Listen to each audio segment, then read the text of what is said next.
Good evening, everyone. I'd like to acknowledge the traditional owners of the land upon which we meet and pay my respects to their elders, both past and present. Foreign Minister Bishop, Ambassador Stott Despoja, Liberal, Labor, National Party colleagues, indeed Senator Lazarus from the crossbenches as well. I'd like to acknowledge all of the distinguished guests here. To Professor Brendan Crabb, thank you for your kind invitation to speak tonight. It is, as we all know here, a privilege to support the Burnet Institute's work. As was said by Louise, my wife Chloe is a long-standing friend and supporter of the work of the Burnet Institute, and indeed, like all of you, she cares very deeply about medical research, in particular the great work that is occurring in Papua New Guinea.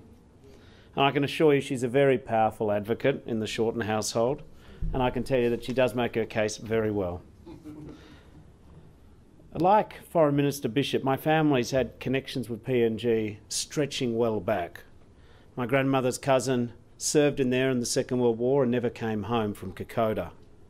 I visited PNG and I've done that track, the Kokoda Trail myself, and it does help give you some insight towards some of the challenges but the special beauty of PNG. As we all know, it's been nearly 40 years since Papua New Guinea severed its constitutional ties with Australia.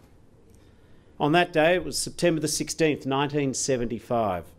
Gough Whitlam told a joyous crowd in Port Moresby, "Our two nations cannot ignore and escape our historical links, our geographic proximity, the past we share, the future we share.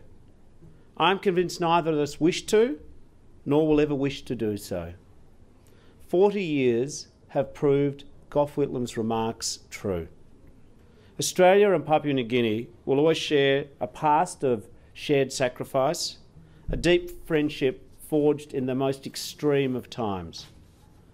But we will also share a common stake in a better future for our two nations, our two peoples, and the region that we both call home. So tonight we celebrate 40 years of progress. There are many brilliant, selfless people who have the right to be very proud of what they've achieved in the 4 decades gone by, and what I'm lucky enough to be is in a room with some of those actual people. You are ambassadors for a great Australian spirit of helping those in need and standing by your friends, dedicating your genius and your efforts to improving the life of others. The greatest respect that we as a parliament can do is to help pay for your endeavours. And indeed, there's far more for us to say and to do about the health conditions in Papua New Guinea. For more of us to accept that the health of any one of us affects us all. More of us to work together to deliver a healthier future for the people of PNG and longer, happier lives for our friends and neighbours. Healthier people mean a stronger economy and a more harmonious and prosperous region. At our closest point, barely 4 kilometres separates Australia and Papua New Guinea, half the distance from here to the airport. Yet the life expectancy gap is 20 years. So tonight, it is for us to ask, what if we actually truly loved our neighbours as much as we care for ourselves? Because everything that befalls our neighbours befalls us. In September last year, we met to launch the Healthy Mothers, Healthy Babies program.